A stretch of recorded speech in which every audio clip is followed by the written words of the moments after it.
Now, for more on government's response to the disaster, we are joined by Cooperative Governance Minister Velenkosini Hlabisa, a registered architect, Dr. Jan Hugo, and a climatologist, Simon Gier. You can also send us your SMSs in terms of WhatsApps, and you can also give us a call in contributing towards this conversation. Gentlemen, a very good evening to you all. Thank you so much for your time this evening. Perhaps maybe let's start from a climatology point of view. Simon, I think it's very important for us just to perhaps understand what it is that we are dealing with. And maybe if you can just talk to us about the changing weather patterns that we are seeing, and also just that increased frequency and severity that's causing the flooding, especially in the Eastern Cape. Yeah, so the Eastern Cape is a very, very complex area. You've got a lot going on offshore with the various currents that occur offshore. So that impacts the weather. Then you've got the mountains, and you've got it at the sort of nexus between summer and winter. So the Eastern Cape typically has our most variable weather in the country. That said, from a climate change point of view, we do expect increased variability in our weather. Heavier floods, deeper droughts, that sort of thing.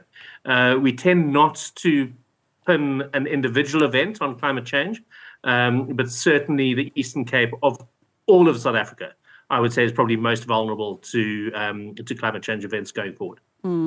So, Minister, with Simon saying that the Eastern Cape is most vulnerable, I mean, we saw a lot of warnings going around, especially last week, for the country as a whole. For us to be sitting with the kind of disaster that we are seeing, the lives that have been lost, we heard in the previous clip where even the mayor saying that there's so much damage even to the water treatment works within that area. What do you think was the current state of preparedness for this disaster?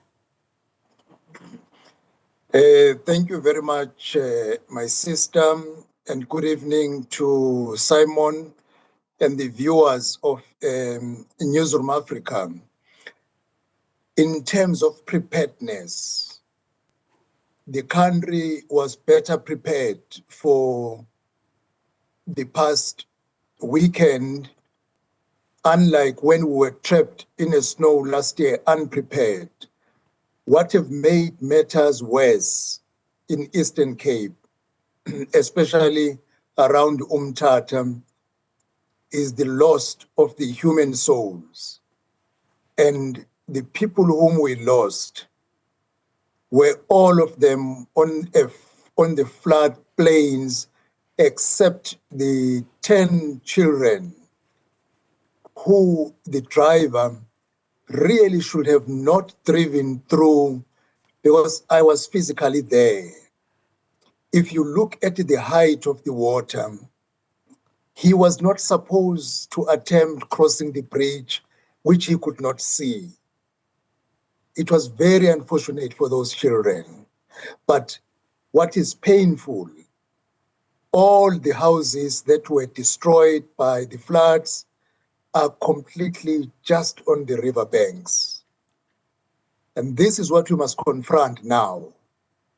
People on floodplains must be engaged, persuaded. If that doesn't work, compel them to move away from there, because it's a time-ticking bomb throughout South Africa. People in areas that are not good for human occupation. Minister, before we move on, because you touch on a very important point, which being the floodplains, and I really want us to extend those, especially with Dr. Hugo. You speak of being better prepared. Maybe let's first get you to confirm the current death toll for us. As of now, by 7 o'clock, the number had increased to 78 bodies confirmed deceased. All right. Thank you for that, Minister. You speak of being better prepared. What different measures did you take this time in comparison to the incident that we saw with the snow last year in September? We were better prepared this time because the communication was widely circulated and the country was vigilant.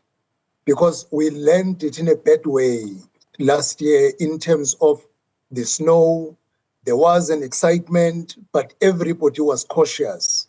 And we were very clear that if the snow became terrible, we were going to close the road immediately, because there was information we communicated, and we requested people to delay their trips if they are not necessary.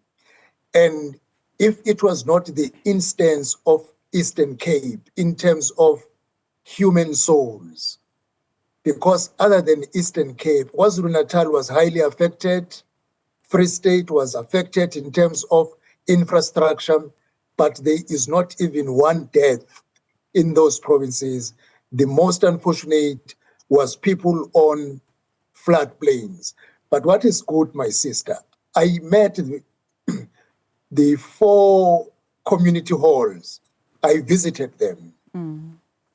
People are saying, yes, going back to these places is no longer good. And we need to be active at a country level. Because the question I asked was why they were allowed to build there.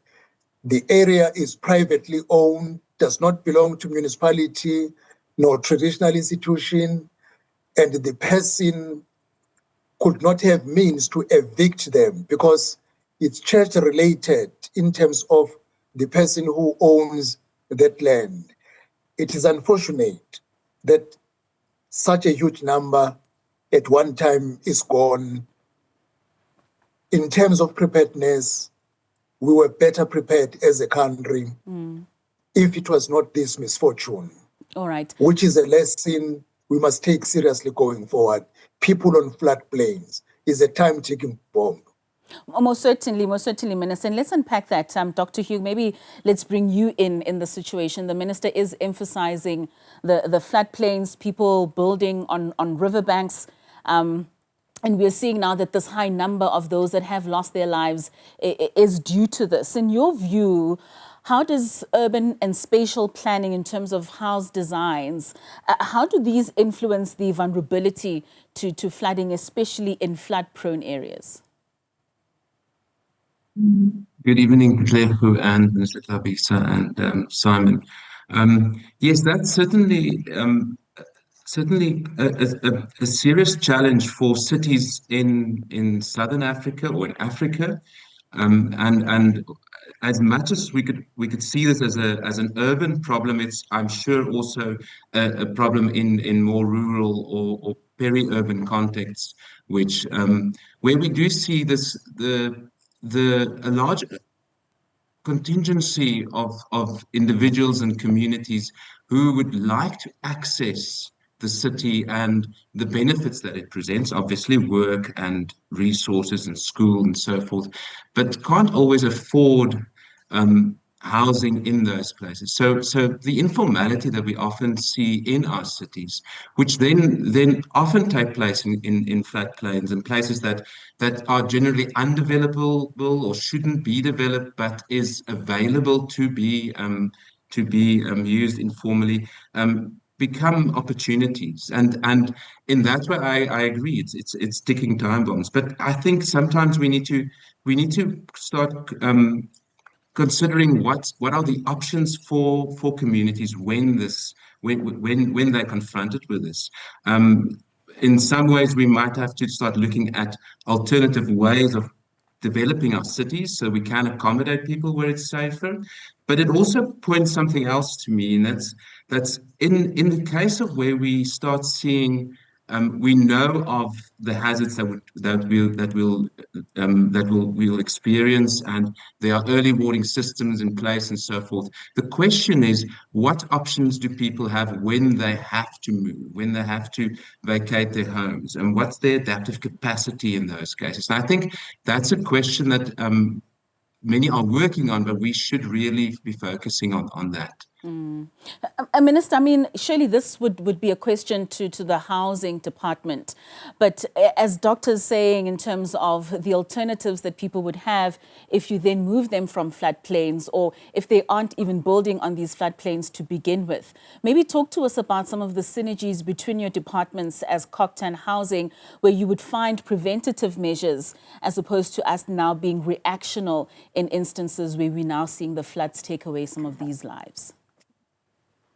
Firstly, let me start by agreeing what Mr. Hugo is saying, but go further. There is a good working relationship between human settlement and urban and rural municipalities planning. We have decided that we are going to engage the traditional leaders in areas, in the rural areas that belongs to the traditional leaders, that people must not be allocated land on floodplains, on areas where there is no guidance from the municipal point of view under SPLUMA that people can live here or not. In terms of human settlement, all the people who are on floodplains were not allocated by human settlement. Everything is well when you come to human settlement space. The problem is when people want to come closer to urban areas, to spend little money to go to work, to look for job and working there, they eventually on their own invade an area which they see is not occupied, yet that area is a floodplain. Now, if you want to remove them, you need to go through the court process, which will take you long. Once they have stayed for a certain period, you must find an alternative place to put them there. This is now what we need to confront, because in every municipal space, these people are known. We need to begin engaging them. You know, during early warning, when you say to them, can you please move to community halls? They say, but we have been living here for 15 years. We have never experienced a problem. What are you talking about? Up until such a thing happens. And though this is very painful, but we need to use it as a lesson, even to those who say, we have been here for 15 years, nothing has happened. You say, look, it happened at Umtata. Having been there for many years, and those people are no longer there. I think the approach which we must adopt, all political parties speak with one voice, civil society and the media help us to communicate that this is a time-ticking bomb and people must cooperate. Working with the traditional leaders and municipalities, the government must find new land. And people must not say, build houses for us if you want to remove us here, because where they are, it is not government who built for them there. And above all, this is about their lives. Even if the government can have money to build houses for them, it can't be done simultaneously. It will have to be done in stages due to the availability of money. And even if you can have it all now, but you can't do it simultaneously one day, yet the storm can attack tomorrow because we are not in control of the climate change and the floods. Right. Dr. Yu, do you find that the land use as well as the zoning regulations are being enforced to prevent construction in these high-risk areas, especially at municipality level? Yeah, I mean, often that is the complexity that we're dealing with, is that it's not a case of not having planned ahead for that. I think in many ways well, on the one hand, our cities might be slow in responding to this rapid urbanization that we're seeing, and so all cities are confronted in sub-Saharan Africa, especially in Southern Africa, in terms of how do we accommodate building new cities at such a rate. I remember speaking to a colleague today on the notion that we need to build effectively for 2050 a new New York per month to really accommodate everybody. That's daunting and challenging. So what I think is confronting us as professionals is how do we need to rethink our way of working so that we can be quicker about when we do we need to respond. I think that's certainly important.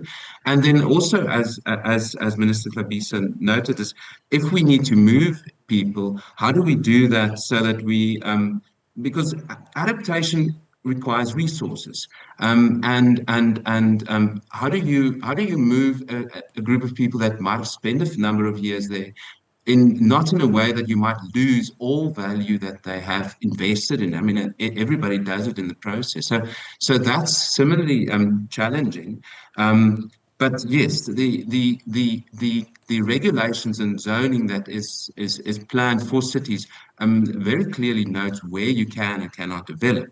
But yeah, what we plan and what happens in reality is often not quite the same. And I think it's from a climate justice point of view, it's a challenge just to simply say that it would be the end user or that community who is at fault there. I mean, the climate change question is it's a much larger global crisis of which we see the fallout in different areas that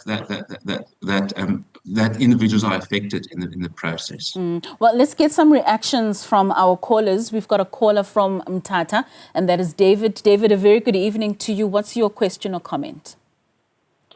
Okay, I've got a comment. I'm surprised that the minister and the government officials are saying that those people that have built their houses on wrong places. The same municipality put electricity for them in those particular places. Currently, the same municipality in Mthatha, there are RDP houses that have been built next to the river. Currently, there are houses that have been built, RDP houses, next to those particular places. So I don't understand this thing of saying that they've built on wrong places. When you are seeing that people build on wrong places, why do you put electricity for them? All right. Cancel it. Thank you very much, David. Maybe let's just get that response from the minister. Are you aware that we do have RDP houses that have been built along the river with electricity being supplied to them? Let me start with the housing, the RDP houses. When RDP houses are built, there is an environmental assessment impact that is done. They can never be built on the riverbanks, the RDP houses. And I have been there physically. There is no RDP house there. Then I can be proven other way around if I can be shown it. But I know there is an assessment done regarding electricity. If you have people who have occupied the place for 15 years, they will eventually do illegal connections, which is a burden to me and you and Hugo. The last option you have, people have been there for many years before we experience the impact severely of the climate change. I think it was under those circumstances, these connections were done by the municipality. Now, we are learning on a hard way. We need to say, look, yes, you were connected, but you are in the wrong place. We are paying a high price. You need to move. I think dwelling in the past may not help us in a space where we find ourselves.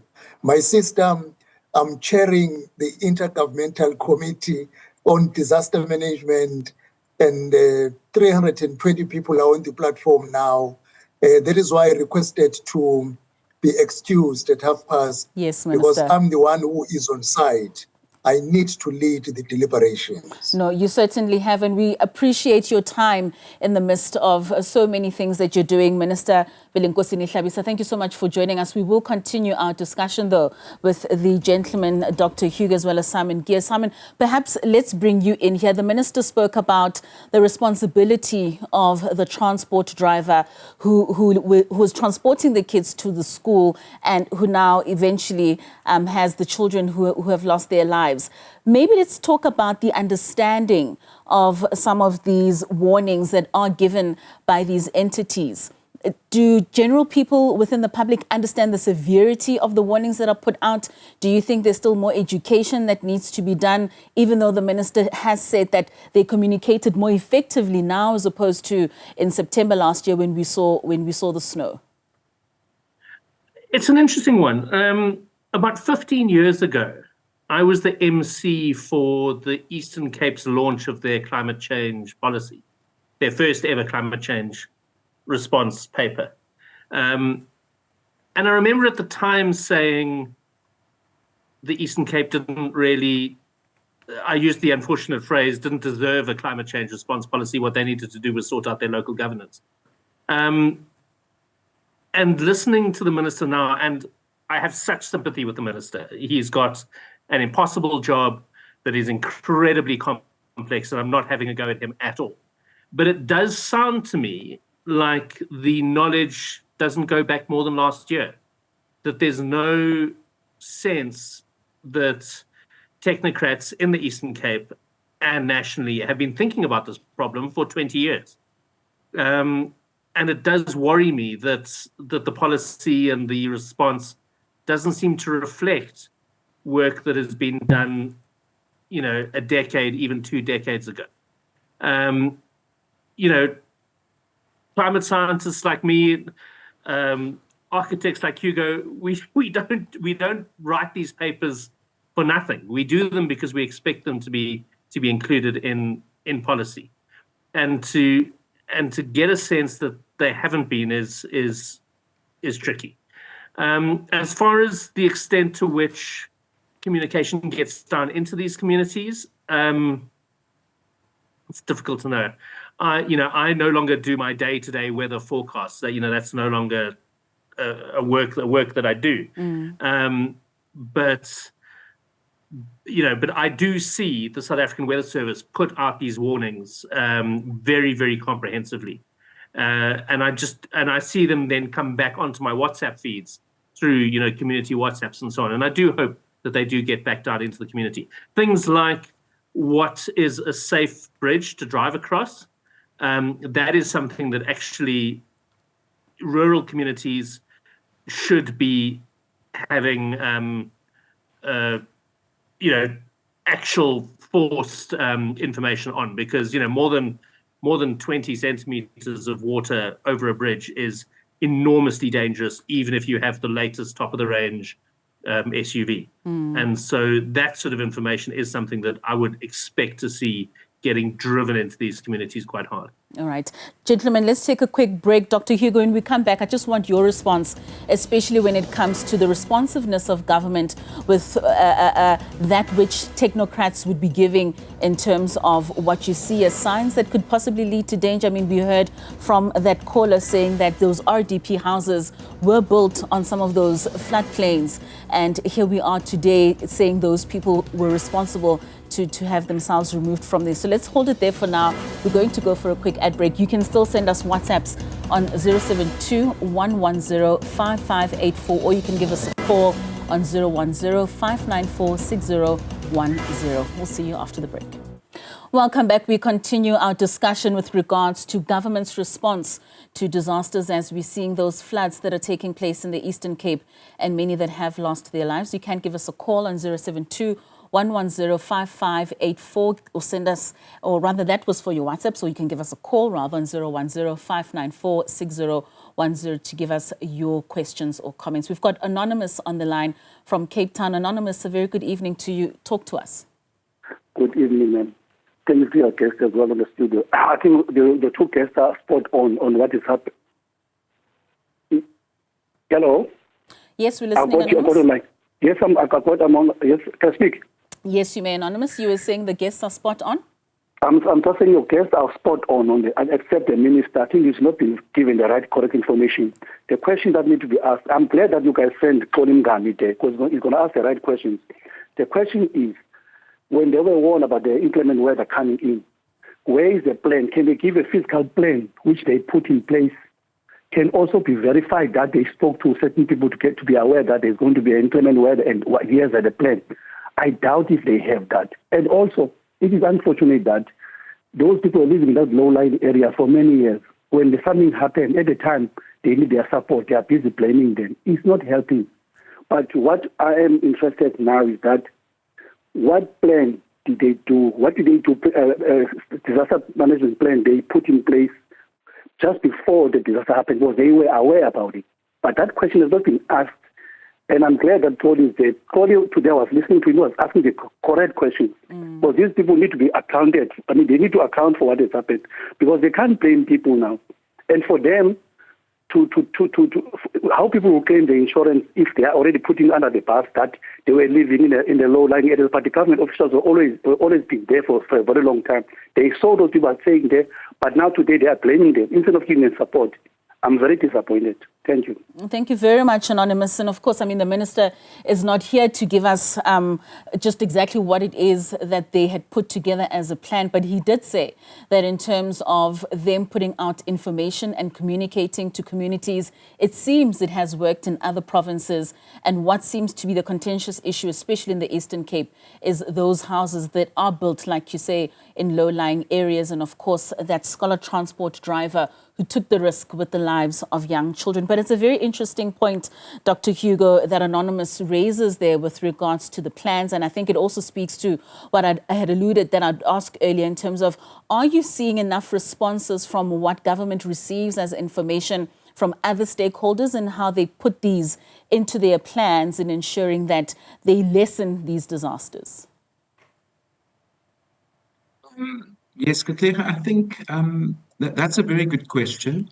I can't always talk about all the cities that we work with. I think in many ways, when you think about adaptation or preparedness for these disaster events, there's obviously national responses that's needed, but in many ways it's really about what cities do or communities on a local level in terms of being prepared.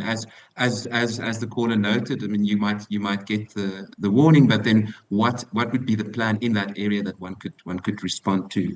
And I must say that the work that we've been doing with the city of Tshwane and also engagement with the city of Johannesburg, that on a planning level, there's been a lot of progress in terms of developing climate action plans and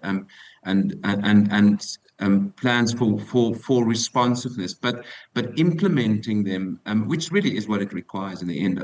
If you get down to the development of our cities and well, making refuge places available, stocking that up, preparing access routes or adjusting access routes if need be. All those things, that implementation and maintenance planning, as we know, has really been difficult in many cities. And I think that's something we're seeing throughout South Africa. That's a challenge because I think on the one hand, it is certainly funding from government that must be spent well, and on the other hand, it's also about making sure that the end users, the homeowners, the communities themselves, when they do invest, build, adjust, that they also adhere to those suggestions. One thing that I was thinking about that we're doing work on heat stress often, and there the idea of personalized warning systems have been on the forefront about how do you ensure that the right person gets the right type of warning message that they would respond to. And I think maybe, Simon, something that you might also know a lot about is whether there isn't other options to make sure that these messages are accessible for the different communities and would guide them appropriately in the process as well. And lastly, Simon, just on that, I mean, that messaging, should it be a language appropriate in terms of accessibility for people to understand, even just at a literacy level, in terms of how severe the weather conditions would possibly be? Yeah, I mean, when I worked as a TV weather guy and doing radio within Gauteng and Cape Town, the one thing that the Weather Service never, ever let us cut out were the warnings. They were incredibly strict on it. And if I shortened a warning or didn't use the appropriate language, I would get a phone call from the forecaster and I would get both barrels from him. So they take it very, very seriously. But obviously, the forecasters and myself are living in an English ivory tower, and those warnings are communicated properly into vernacular and into community radio stations is very, very difficult to know. But it is one of those things that I think maybe the Weather Service needs to communicate properly with the editors at all of those little newsrooms. And sometimes that newsroom is one guy in a fax machine. Yeah. But that where they send out a warning, that warning needs to be properly communicated. And the long-term climate adaptation strategies that you think need to be prioritized for us to prevent future floods?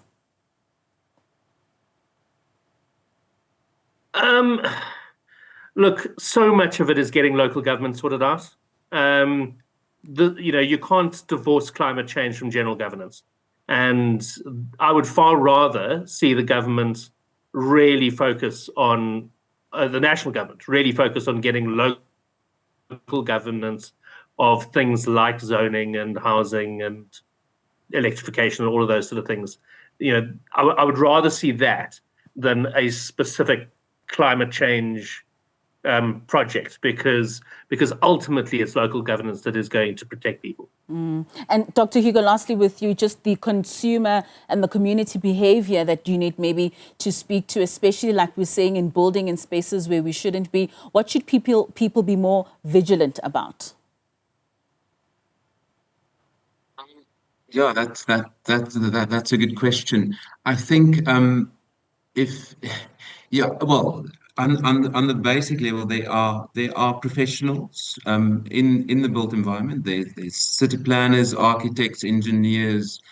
All of them are well trained, and I think part of this is ignoring their role as to help with the development of private projects, but also larger projects. I think and in there, I think the minister quite rightly pointed out that EIAs get done, and then that clearly shows where development can take place or not. But as soon as one circumvents the professionals that could support these projects and would advise appropriately, then we do see these problems. Now, in the informal space, that's certainly a challenge. And I think one last comment there would be that we do need to look at how do we co-create solutions that would ultimately allow and enable communities to move, but still enable them to have access to the city, and that takes time and change in how we see our roles as professionals. Most certainly does take a concerted effort from everybody. Before I let you go, gentlemen, we do have some WhatsApps from viewers that have been expressing some of their views. We have one from Walter Ngwasheng from Polokwane saying the problem with our government is being reactive rather than being proactive. And then Masilonyana says the minister is not being honest when he says they were better prepared. There were no helicopters ready to save people, no shelters prepared, no evacuations done, and no emergency staff available. And that is Masilonyana in Poga. And K. de Rienek says another indictment against the government of total incompetence and no idea of disaster management, hiding behind the gift of the givers is disgraceful. Then speaking of loss of human souls due to a misfortune just shows how out of touch and in denial this government is. And then we have SAWS, which is the South African Weather Service, always issues weather alerts, but the government is always caught unprepared. That is Msongelo Khumalo. And Sireo wa Kokumeng says the ANC's incompetence failed Eastern Cape people. This cadre deployment must fall. We need qualified town planners, not cadre chances. All right, and that's where we end off this discussion for this evening. Gentlemen, thank you so much for joining us and for giving us your insights and also for sending us your views at home and giving us your calls. Thank you so much for joining us this evening.